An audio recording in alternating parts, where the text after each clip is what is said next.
Salut à tous, bienvenue sur Minutrition, le podcast qui te montrera qu'alimentation et plaisir sont faits pour s'entendre. Moi, c'est Kali, diététicienne nutritionniste. Mais avant de commencer, si tu ne veux pas rater d'épisode, n'oublie pas de t'abonner. Aujourd'hui, on va parler d'un sujet qui touche à la nutrition, mais qui n'est pas de l'alimentation. Comme tu as pu le voir dans le titre, je vais parler des chirurgies bariatriques. Donc là, tu es en train de te dire, ok, chirurgie, je connais, mais bariatrique, concrètement, c'est quoi? C'est tout simple. Une chirurgie bariatrique, c'est un acte chirurgical qui va modifier l'anatomie du système digestif pour diminuer la quantité des aliments que tu vas ingérer ou diminuer leur absorption, voire même les deux. On a deux principes, un principe de restriction et un principe de malabsorption. On a donc 4 techniques pour arriver à nos fins. Je vais commencer avec l'anogastrique. C'est une technique qui est restrictive. Le but est de diminuer le volume de l'estomac et de ralentir le passage des aliments. En gros, on va positionner un anneau en haut de l'estomac pour former une petite poche dans laquelle les aliments vont tomber une fois que tu les auras ingérés. Comme la poche, ça fait comme un pré-estomac, le sentiment de satiété va arriver beaucoup plus rapidement. Ne va pas croire que tu passes au bloc à chaque fois que tu as besoin d'ajuster ton anneau. Non, en fait, tu as un petit boîtier placé sous la peau qui est relié à l'anneau qui va permettre de modifier le diamètre de l'anneau, soit de le desserrer, soit de le resserrer. Ensuite, on a la gastrectomie longitudinale que tu connais peut-être sous le nom de sleeve. C'est aussi une technique restrictive. Là, on va retirer les 2 tiers de l'estomac. Je te parle de la partie où les cellules sécrètent la gréline, qui est l'hormone de la faim. Et on va faire ça dans la longueur. Donc, on va transformer ton estomac en tube vertical. Et comme la poche stomacale, elle est diminuée et dénuée des hormones de la faim, le sentiment de satiété va arriver beaucoup plus rapidement. On a aussi la dérivation bilio-pancréatique. Là, c'est une technique restrictive et de malabsorption. Le but est vraiment de limiter la quantité des aliments ingérés et leur absorption par l'organisme. On va réduire la taille de l'estomac par une gastrectomie et on va diviser l'intestin en 2 parties. On va avoir la anse alimentaire qui est reliée de l'estomac aux intestins et la anse biliaire qui relie la vésicule et le pancréas jusqu'à l'intestin grêle. On n'a donc aucune digestion par les sucs gastriques et les aliments vont être digérés sur une très courte portion au niveau de l'intestin. Les aliments vont directement passer dans le côlon sans être absorbés. Et enfin, on termine avec le bypass, qui est également une technique restrictive et de malabsorption. Là, aucun organe n'est retiré. On va juste modifier la structure du circuit digestif.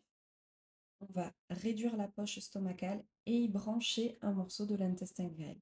Le reste de l'estomac, qui contient les sécrétions de gréline, est juste rebranché un peu plus bas sur l'intestin. Comme la poche de l'estomac est réduite, les aliments arrivent plus vite dans l'intestin et ça va limiter l'absorption des nutriments par l'organisme. Comme le temps de travail de l'estomac est réduit via une poche stomacale plus petite, les aliments vont arriver plus vite dans l'intestin, ce qui va limiter l'absorption des nutriments par l'organisme. J'ai la chance de connaître quelqu'un qui a eu une chirurgie bariatrique il y a quelques années et elle a été d'accord pour en parler avec nous aujourd'hui. Donc je vous demande d'accueillir Marine. Du coup, est-ce que tu peux nous dire un peu quand c'était et pourquoi?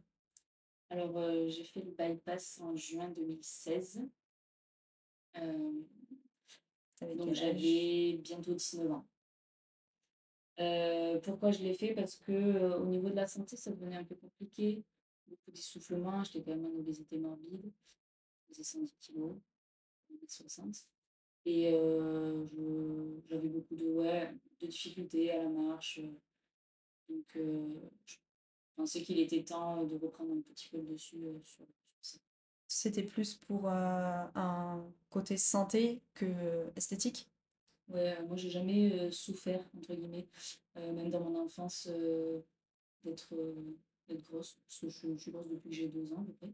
Enfin, je suis en obésité depuis que j'ai 2 ans et j'ai jamais souffert, j'ai toujours eu des amis, une vie sociale, très épanouie. Donc oui, moi le côté social, ça m'importait, très peu, mais et le côté esthétique, voilà. Mais par contre, ouais, la santé, ça devenait un peu compliqué. Est-ce que du coup, tu peux nous parler de comment ça s'est passé, enfin, le déroulement de quand tu as pris la décision jusqu'à maintenant? Alors, quand j'ai pris la décision, parce que du coup, j'étais pas seule à faire le bypass, je l'ai fait en même temps que ma maman et une copine à elle. Donc on a pris la décision d'aller faire une réunion d'information dans une clinique. Donc réunion d'information qui normalement, n'est censée déboucher sur rien, juste voilà, on présente, comme Khalid vous a fait tout à l'heure, les différentes opérations, leurs avantages, leurs inconvénients et cetera. On a fait ça et ensuite on est directement venu au chirurgien et à partir de là, c'est entamé, 6 mois, de réflexion qui sont imposés par la CPAM. Donc on ne peut pas se faire opérer avant les 6 mois à partir de ce début de rendez-vous. Pendant ces 6 mois, on a eu des hospices de jour pour voir tous les professionnels de santé, pour faire un gros check-up, cardio, pneumo, panoramique dentaire, anesthésiste, psychiatre. Ensuite, ben, au bout de 6 mois, jour pour jour, quasiment, je suis rentrée à l'hôpital pour me faire opérer. Je suis rentrée la veille, je me suis fait opérer dans la matinée. Donc c'est une opération par cystoscopie, où on injecte du gaz dans le ventre, et on fait passer tous les instruments par des tubes. Euh, Ensuite, du coup, au réveil, les plus grosses douleurs que j'ai eues, c'était justement à cause de la cystoscopie, donc les gaz qui remontent au niveau des épaules. L'estomac m'a pas fait très mal.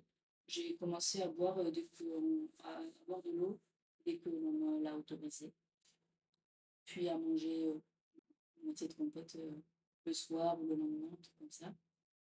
Je suis restée à l'hôpital 2 ou 3 jours. Et ensuite, donc, il y a un mois d'arrêt maladie de base. Donc, pendant ces un mois, on fait attention, on mange plusieurs fois par jour, des toutes petites quantités, on fait attention. Normalement, il faut manger mixé. Alors moi, personnellement, le mixé, il a duré 2 semaines parce que c'est vraiment pas bon. Enfin, j'ai réessayé plus tard de refaire du mixé dans le cadre de mon travail.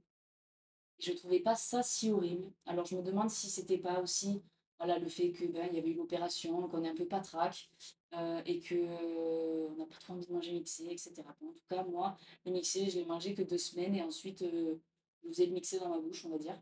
Je prenais des tout petits morceaux, je mâchais très très longtemps pour éviter d'avoir mal. On va parler du premier vomi. C'était avec du poulet un peu trop sec. T'étais là, Kali, d'ailleurs? Ah, Je peut-être crois. pas. Non, j'étais pas Non, là. t'étais pas. Ouais, c'était un poulet un peu trop sec, il n'est pas bien passé et en fait la sensation elle est assez particulière pendant 10 minutes sans que ça passe pas jusqu'au moment où le corps décide de rejeter le morceau qui est un peu passé. Mais ça je vous avoue que ça m'est arrivé 2 fois, 2 fois avec du poulet un peu sec. Parce que c'était trop sec ou Trop c'était sec ou la j'ai mangé texture? peut-être trop vite, je sais pas.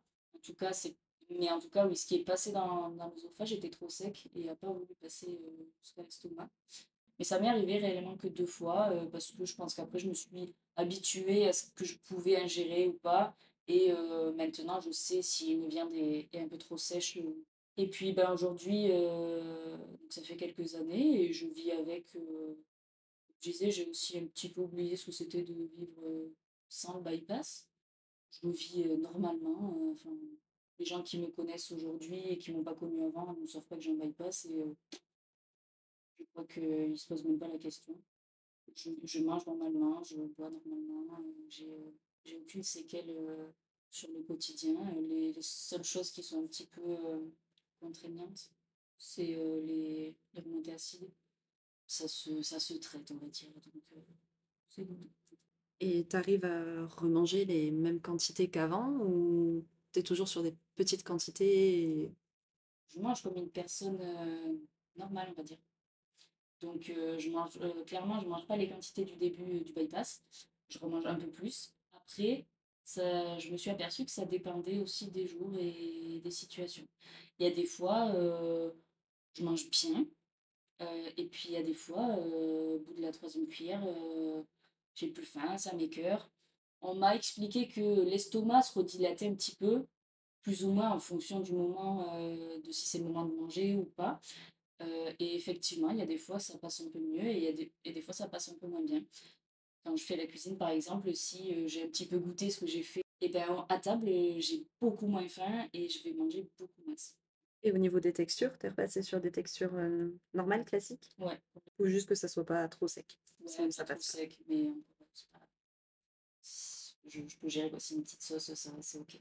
Et est-ce que du coup, là, au jour d'aujourd'hui, tu trouves que les résultats sont à hauteur de ce que tu pensais quand tu as entamé la démarche? Alors, on a toujours des espérances folles d'avoir le poids de 10 kilos de moins que la taille, etc. etc.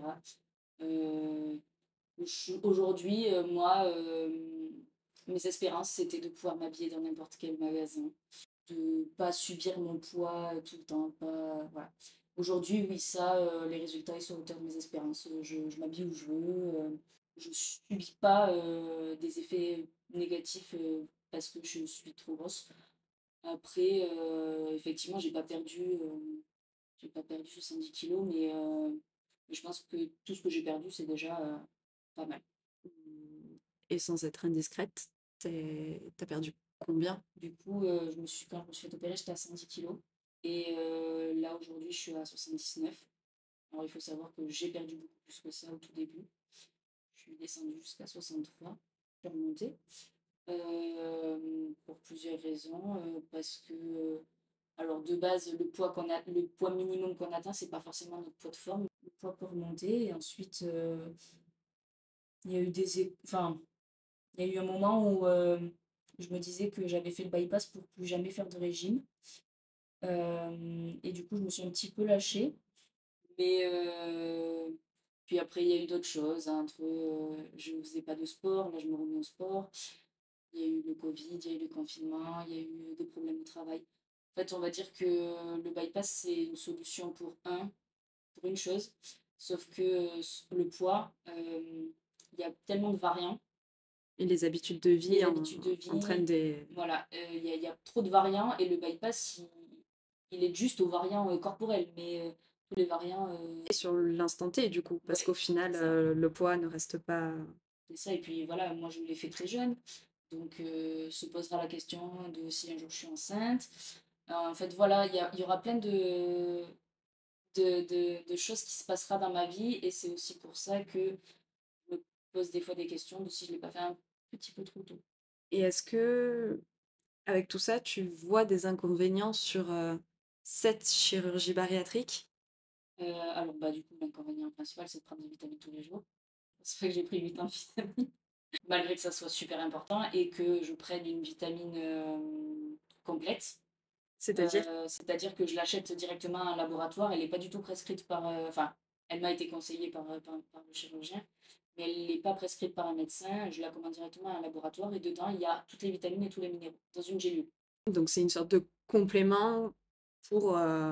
Pour une personne qui a un bypass comme moi. Ouais, En fait, ils ont même plusieurs types de gélules pour les différentes chirurgies bariatriques. Et moi, je prends celle qui est exprès pour les bypass en oméga comme j'ai eu, ok. qui est dosée à différents. Donc, toutes les vitamines et minéraux sont dosés à un certain pourcentage pour être sûr d'avoir un minimum d'absorption. Ensuite, le deuxième inconvénient, ben, c'est la prise des médicaments. Il faut savoir que les premiers temps, on ne peut pas prendre du tout d'anti-inflammatoire. Alors, bon, ben, au début, passe. Et puis, finalement, moi, j'ai eu une maladie et qui m'a demandé de prendre des anti-inflammatoires. Mon estomac est bien plus fragile, donc je suis obligée de complémenter la prise d'anti-inflammatoire avec la prise d'IPP, d'inhibiteur de la pompe à proton, pour éviter tout ulcère ou toute altération de la paroi de l'estomac.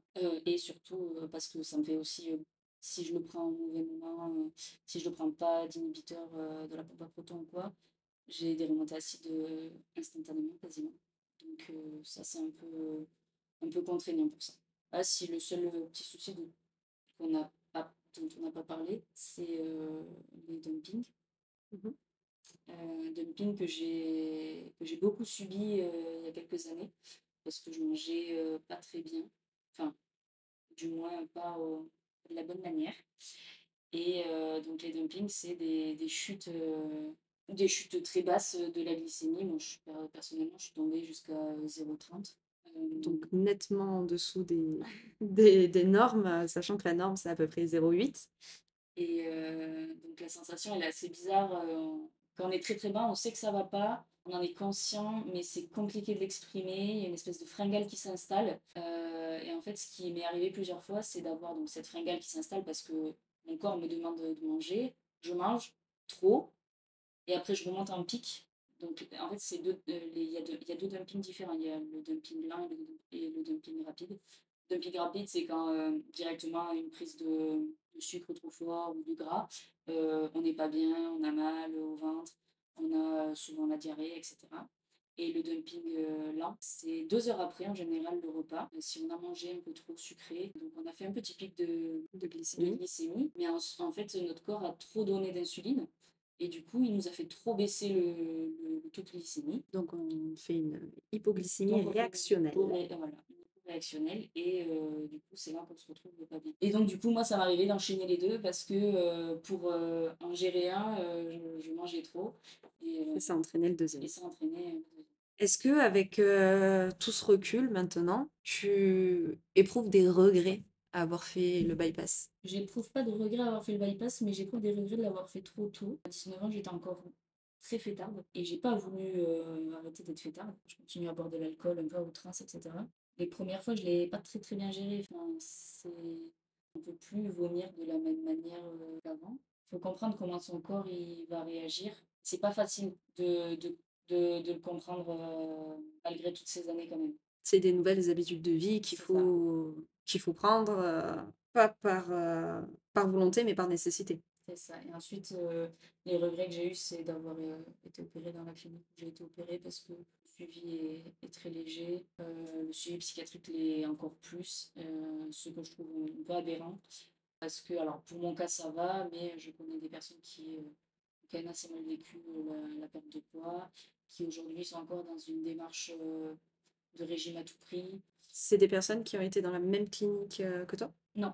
Ok. Mais ce que j'ai compris du coup, parce que je connais quand même pas mal de personnes qui ont fait ça. Et en fait, chaque médecin a ses propres protocoles. Si je reviens là, juste avant l'opération, pendant 2-3 semaines, on doit faire un régime assez drastique pour faire dégonfler le foie et mettre l'estomac au repos. Et donc moi, personnellement, c'était un régime sans résidus. Mon frère, on lui a dit de faire un régime soupe et yaourt. En fait, en fonction des chires qu'on a eu, les protocoles n'ont vraiment pas du tout été les mêmes. C'est assez particulier. Et en fait, donc nous trois, on s'est fait opérer dans le même endroit, mais ma cousine qui s'est fait opérer dans une autre clinique, elle, elle a encore pas eu du tout les mêmes protocoles. Elle, son parcours, il a duré plus d'1 an, etc. Et, Avant l'opération? Avant l'opération. Alors que moi, ça a duré que 6 mois. Enfin voilà, chaque chir a ses propres protocoles et en fonction de là où les gens vont, ça peut changer vraiment du tout au tout. Avec tout ce qu'on vient d'aborder, est-ce que si l'occasion se représentait, que c'était à refaire, est-ce que tu le referais? Alors oui, je le referai parce que je voudrais pas de nouveau faire 110 kilos. Et peut-être pas dans les mêmes conditions, peut-être pas au même âge et avec un peu plus de maturité.